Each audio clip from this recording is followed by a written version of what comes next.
Welcome to BRK health podcast. నేను కిరణ్మయ్. ఈరోజు మనతో పాటు ఉన్నారు ప్రముఖ ఆయుర్వేదిక్ నిపుణులు డాక్టర్ సత్యప్రశాంత్ గారు. పిల్లయార్ ఆయుర్వేద వైద్యశాల విజయవాడ నుంచి వారితో మాట్లాడి అనేక విషయాలు తెలుసుకుందాం. సార్ నమస్తే. సార్ నమస్తే అండి. సార్, స్కిన్ గురించి చూసుకున్నట్లయితే స్కిన్కి చాలా సంబంధించి రకరకాల ప్రాబ్లమ్స్ వస్తున్నాయి. యాక్నే అంటున్నారు, పిగ్మెంటేషన్ అంటున్నారు, పింపుల్స్ అంటున్నారు, లైక్ మెలస్మా, ఇవన్నీ కూడా ఎక్కువ వస్తున్నాయి. అసలు స్కిన్కి ఇవన్నీ ఎందుకు వస్తున్నాయి? చర్మం అనేది మన బాడీలో అత్యంత పెద్ద ఆర్గాన్. మనకు చాలా ఆర్గాన్స్ ఉన్నాయి, దాంట్లో largest organ is skin. So ఈ skin is index of our life. So మన బాడీ ఎలా ఉందనేది ఫేస్ చూసి చెప్పచ్చు, స్కిన్ చూసి చెప్పచ్చు. ఎందుకంటే మన బాడీలో ఉన్న ప్రతి ఒక్క టాక్సిన్స్ ఏదైనా మన బయటికి కనిపిస్తుంది. సో దాన్నే స్కిన్ ప్రాబ్లం, యాక్నే అంటాం, లేదంటే మీరు చెప్పిన మెలాస్మా, ఇలా డిఫరెంట్ కంప్లైంట్స్ ఉన్నాయి. Skin is form from nutrition. మంచి హెల్దీ లైఫ్ స్టైల్ లోపాల వల్ల ఈ కాలంలో చాలా మందికి వచ్చే ప్రాబ్లమ్స్ దురదలు, మచ్చలు, దాంతోపాటు సోరియాసిస్, దాంతోపాటు ఎగ్జిమా, ఇలా మల్టిపుల్ ప్రాబ్లమ్స్ వస్తాయి. ఫర్ ఎగ్జాంపుల్ చూసుకుంటే సోరియాసిస్, దీన్నే మనం ఆయుర్వేదంలో ఏకకుష్ఠం అంటాం. ఈ సోరియాసిస్లో బాడీ మొత్తం పొలుసుల్లా రాలిపోవడం, బాడీ మొత్తం డ్రై అయిపోవడం, ఇది ఒక ఆటో ఇమ్యూన్ డిసార్డర్. అంటే మన బాడీలో ఉన్న కణాలని మన బాడీయే ఇబ్బంది పెడుతుంది. ఆటోమేటిక్గా బాడీ అంతా ప్యాచెస్ వచ్చేయడం, బాడీ అంతా స్కేల్స్ వచ్చేయడం, ఇచ్చింగ్ రావడం, బ్లీడింగ్ అవ్వడం జరుగుతుంది. సో దీనికి ఆయుర్వేదిక్లో మంచి సొల్యూషన్స్ ఉన్నాయి.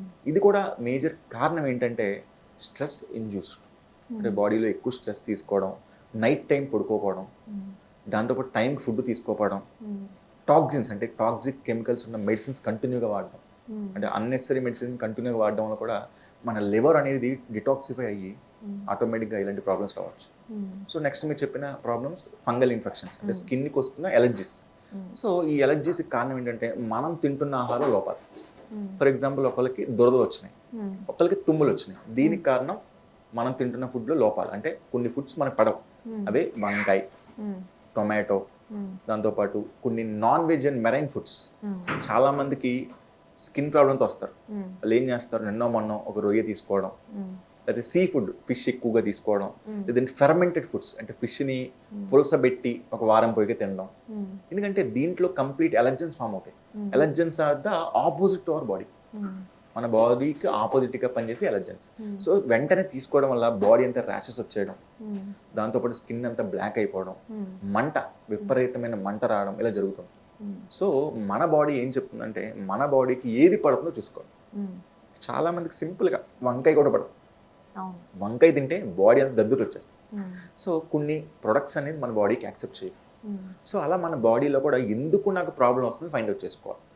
కొంతమంది నైట్ టైం పెరుగుతుంటారు, 12 o'clock 1 o'clock నైట్ టైం పెరిగి తినకూడదు. ఆయుర్వేదం చెప్తుంది ఏంటంటే పెరుగు చాలా వేడి గుణం ఉన్నది, మజ్జిగ చలవ చేసేది. కాబట్టి పెరుగు అనేది మధ్యాహ్నం తీసుకోవాలి, నైట్ తీసుకోవాలి. సో పెరుగులో కూడా పిత్త దృష్టి ఉంటుంది, అంటే గ్యాస్ట్రిక్ని ప్రొడ్యూస్ చేసే దృష్టి ఉంటుంది. సో ఒక్కసారి గ్యాస్ట్రిక్ ప్రొడ్యూస్ చేసిన స్కిన్ ఇన్ఫెక్షన్ కూడా వచ్చే ఛాన్స్ ఉంటుంది. కాబట్టి పెరుగు కూడా మనం మధ్యాహ్నం తీసుకొని నైట్ మానేయాలి. ఇంకా మిల్క్ ప్రొడక్ట్స్, ఈ మధ్యన చూసుకుంటే చిన్న పిల్లలు, అంటే ఈ మధ్యన ఒక 7th class 6th class వాళ్ళు కూడా రెగ్యులర్గా వాళ్ళు తీసుకునేది ఒకటే, పొద్దున్న పాలు, నైట్ పాలు. అంటే ఇంకా జలుబు వచ్చినా, దగ్గు వచ్చినా, కఫం వచ్చినా, ఏం వచ్చినా పాలే తాగుతున్నారు. అంటే పిల్లలకి మన చిన్నప్పటి నుంచి ఎలా మనం పెంచామో దాన్ని బట్టి వాళ్ళ లైఫ్ ఉంటుంది. తల్లిదండ్రులు ఏం చేస్తున్నారు, పాలు బలం, పాలు తింటే కాల్షియం ప్రొడ్యూస్ అవుద్ది, పాలు తీసుకుంటే విటమిన్ డి వస్తుంది అంటున్నారు. అంతే తప్ప బేబీకి పాలు అరుగుతున్నాయా లేదా అని చూసుకోవట్లేదు. దాన్నే లాక్టోస్ ఇంటాలరెన్స్ అంటాం. అంటే ఈ మధ్యన కాలంలో అసలు డాక్టర్స్ కూడా పాలు ఆపేయమని చెప్తారు. Otherwise they are getting recurrent upper respiratory tract infections, జలుబు, దగ్గు, తుమ్ములు ఇవన్నీ వచ్చేస్తాయి. సో ప్రతి ఒక్కళ్ళు ఖచ్చితంగా వాళ్ళ బేబీ యొక్క డైజెషన్ ఎలా ఉంది, అరుగుదల ఎలా ఉంది, బేబీకి ఏది పడుతుంది, ఏది పడట్లని ఫైండ్ అవుట్ చేసుకోవాలి. దాన్ని బట్టి కస్టమైజ్డ్గా వాళ్ళ బాడీని బ్యాలెన్స్ చేసుకోవాలి. కాబట్టి మిల్క్ కూడా చాలా యొక్క స్కిన్ ప్రాబ్లమ్స్ మంచిది. సో మిల్క్ని కూడా తగ్గించేయడం, పన్నీర్ మానేయడం. ఎందుకంటే ఇండియాలో అత్యంత కలుషితమైన ఆహారం పన్నీర్. FSSAI మన ఒక రిపోర్ట్ తీసుకొచ్చింది. ఇండియాలో పన్నీరు చాలా హోటల్స్లో స్టడీ చేస్తే 96.5% పన్నీర్ అంతా రీఫ్రిజిరేటెడ్, అంటే 10 రోజులు 20 రోజులు ఫ్రిడ్జ్లో పెట్టి వాడడం. సో దాంట్లో హెవీ మైక్రోబియల్ కల్చర్ ఫామ్ అయిపోతుంది. అది తీసుకోవడం వల్ల ఇప్పుడున్న జనాభాకి అందరికీ మల్టిపుల్ ప్రాబ్లమ్స్ వస్తున్నాయి. దాన్నే స్కిన్ ప్రాబ్లమ్స్, ఎలర్జీ, ఆస్తమా, ఇలాంటి డిఫరెంట్ లంగ్ ఇన్ఫెక్షన్స్ కూడా వస్తాయి. సో పన్నీర్ కూడా మీరు తినాలనుకుంటే న్యాచురల్గా ఇంట్లో ప్రిపేర్ చేసుకుని 10 రోజులకో 15 రోజులకో తీసుకోండి. అంతే తప్ప నేను రెగ్యులర్గా పన్నీర్ తింటాను, నేను రెగ్యులర్గా మిల్క్ ప్రొడక్ట్స్ తీసుకుంటాను, నేను జంక్ ఫుడ్స్ తీసుకుంటానంటే you will be getting a problem call lifestyle disorder, జీవన శైలి వ్యాధి. దాన్నే thyroid, diabetes, blocks, heart blocks. So ఖచ్చితంగా మీ బాడీకి ఏది పడుతుందో మీరు తెలుసుకుని తీసుకుంటే అదే అమృతం, లేదంటే అదే విషం. ఆహారం ఏదైనా మితంగా తీసుకుంటే అమృతం. హితబుక్, మితబుక్, కాలబుక్. ఏదైనా హితంగా, మితంగా, కాలాన్ని అనుసరించి తినాలి. అందుకని ఆయుర్వేదంలో 2 పూట్లే తినమని చెప్తారు. కానీ ఈ కాలంలో మనం పొద్దు నుంచి రాత్రి వరకు 10 సార్లు తింటాం. లేచిన వెంటనే బెడ్ కాఫీ, 8ంటికి టిఫిన్, 10ంటికి టీ కాఫీ, 11ంటికి స్నాక్స్, 1 భోజనం, 3ంటికి మళ్ళీ టీ, మళ్ళీ సాయంత్రం జంక్ ఫుడ్, నైట్ 7 o'clock మళ్ళీ dinner, mid night chicken biryani. ఏమవుతుంది? అట్లా చూయింగ్ అనేది అలవాటు అయిపోయింది. అంటే ఖాళీగా ఉన్నా మనం ఏదో వర్క్ చేసుకుంటున్నాం, ఏదో ఒకటి తిందామని స్టార్ట్ చేసేస్తున్నాం. సో ఏమవుద్ది? ఆటోమేటిక్గా మన బాడీలో హార్మోనల్ ప్రాబ్లం వస్తుంది. దాన్ని పిత్తం అంటాం. ఎందుకంటే మన బాడీని బ్యాలెన్స్ చేసేది 3 దోషాలు. ఒకటి వాతం, ఇంకోటి పిత్తం, ఇంకోటి కఫం. ఈ 3 గనక సమతుల్యంగా ఉంటే ఎటువంటి వ్యాధి రాదు. పిత్తం పాలయతి, మన జీవితాన్ని బ్యాలెన్స్ చేసేది పిత్తం. ఆ పిత్తం కనుక పెరిగిపోతే మనం వృద్ధాప్యంలోకి వెళ్ళిపోతాం. అంటే యంగ్ ఏజ్ నుంచి ఓల్డ్ ఏజ్కి వెళ్ళిపోతాం. ఎందుకు? Because our body also like a machine. మీరు మిషన్కి ఎక్కువ పని పెడితే ఏమవుతుంది? 10 years పని చేసేది 5 yearsకి చనిపోతుంది. అదే విధంగా మన జీవితం కూడా సేమ్ మిషన్ లాగే. How machine is working, our body is working. మన దేవుడు ఏమి ఇచ్చాడు? మనకి లైఫ్ స్టైల్ ఏం చెప్పింది? ఆయుర్వేదం జీవన విజ్ఞానం చెప్పింది.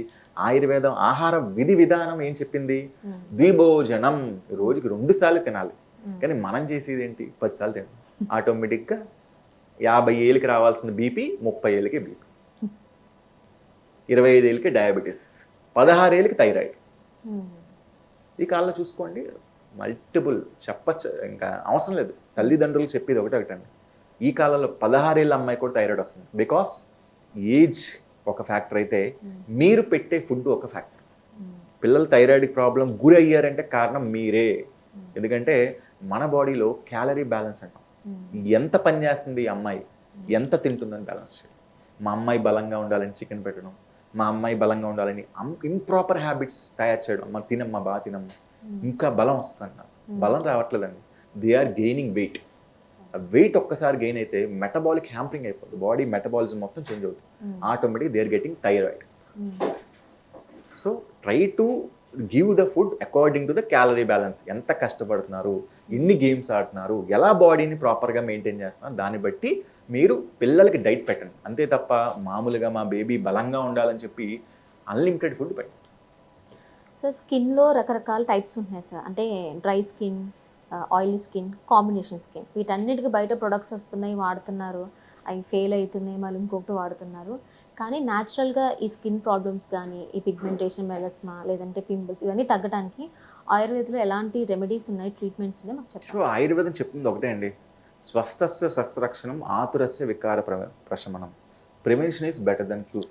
ఒక స్కిన్ ప్రాబ్లం రాకూడదు, మెలాస్మా, స్కిన్ ట్యాక్స్, ఇవేమి రాకూడదు అంటే బాడీలో మెటబాలిక్ ఫైర్ని బ్యాలెన్స్ చేయాలి. నేను చెప్పాను చూసిన దాకా జాటరాగ్ని. ఎందుకంటే మన బాడీలో ఒక్కసారి కనుక వెయిట్ పెరిగామనుకోండి, మనకి బ్లాకిష్ పిగ్మెంటేషన్ వచ్చేస్తుంది మెడకాయ దగ్గర, ఫేస్ దగ్గర, బొగ్గల దగ్గర. దీనికి కారణం ఏంటంటే హైపర్ ఆండ్రోజిజం, అంటే బాడీలో మెటబాలిక్ ఫైర్ పెరిగిపోవడం. ఏమవుతుంది? ఈ లిపిడ్స్, ఈ కొలెస్ట్రాల్ ఎక్కడ డంపవాలి తెలియట్లేదు. కొంత fatty liver, grade 1 fatty liver, కొంత స్కిన్ ట్యాక్స్, పులిపిర్లు, కొంత ఉవ్వకాయం, ఒబిసిటీ, అలా మల్టిపుల్ ఏరియాస్లో ఫామ్ అవుతుంది. కొంతమందికి రీనల్ స్టోన్స్, కొంతమందికి గాల్ బ్లాడర్ స్టోన్స్. ఇవంతా మెకానిజం ఒకటి డ్యూ టు ఇంప్రాపర్ మెటబాలిజం. దాన్నే హైపర్ ఆండ్రోజిజం. డైజెస్టివ్ ఫైర్ తగ్గిపోయి మెటబాలిజాన్ని బ్యాలెన్స్ చేయక ఫ్యాట్ని కరిగించే శక్తి మన బాడీలో లేక వేరే ప్లేస్లో డిస్లాడ్జ్ అవుతుంది. కాబట్టి ఒక మనిషికి స్కిన్ ట్యాక్స్, పులిపిర్లు వచ్చినాయంటే దానికి కారణం because of the lipid profile imbalance. బాడీలో కొలెస్ట్రాల్ ఎక్కువ ఉన్నా పులిపిర్లు వచ్చేస్తాయి. కాబట్టి కొలెస్ట్రాల్ ఫామ్ అవ్వకూడదు, మన బాడీని డౌన్ చేయాలి. అంటే ఏంటి? మనం ఎంత తింటున్నాం, ఎంత పని చేస్తున్నాం, జిమ్కి వెళ్ళాలి, ఎక్సర్సైజ్ చేయాలి, వాకింగ్ చేయాలి, అప్పుడు తినాలి. ఇవేమి చేయకుండా తింటే ఏమవుద్ది? ఆటోమేటిక్గా హార్ట్ బ్లాక్స్ వస్తాయి. ఎక్కడిదక్కడే ఉంటుంది. అలా వస్తుంది. సో ఇలా డిఫరెంట్ స్కిన్ ప్రాబ్లమ్స్ కూడా ఆయుర్వేదిక్లో బ్యాలెన్సింగ్గా సున్నిపిండితో స్నానం చేయడం, వేపాకు వేసుకుని స్నానం చేయడం, దాంతోపాటు అభ్యంగ స్నానం అంటే ఎవ్రీ 2 డేస్కి ఆయిల్ మసాజ్ చేసుకోవడం, దాంతోపాటు హెల్దీ లైఫ్ స్టైల్, మంచి proper walking, gym, exercise, yoga, pranayama, meditation ఇవన్నీ చేయడం వల్ల మైండ్ కామ్ అవుతుంది. Because nowadays doctors are saying 70% disease causing due to mental tensions, due to improper balancing of psychosomatic aspect. అంటే మన జీవితంలో ఏం చెప్పిందంటే ఆయుర్వేదం, మనసా వాచా కర్మణ, మన మనసుకి మన శరీరానికి కర్మణ కనెక్షన్ ఉంది. శరీర ఇంద్రియ సత్వాత్మ సంయోగ దారి జీవితం నిత్యగా అనుబంధశ్చ. మన బాడీ అనేది connection between the mind and body. ఆ రెండిట్లో మనకి ఎక్కడ ఇబ్బంది ఉన్నా ఆటోమేటిక్గా బాడీ ప్రాబ్లమ్స్, హెల్త్ ఇష్యూస్ వస్తాయి. Okay sir, thank you.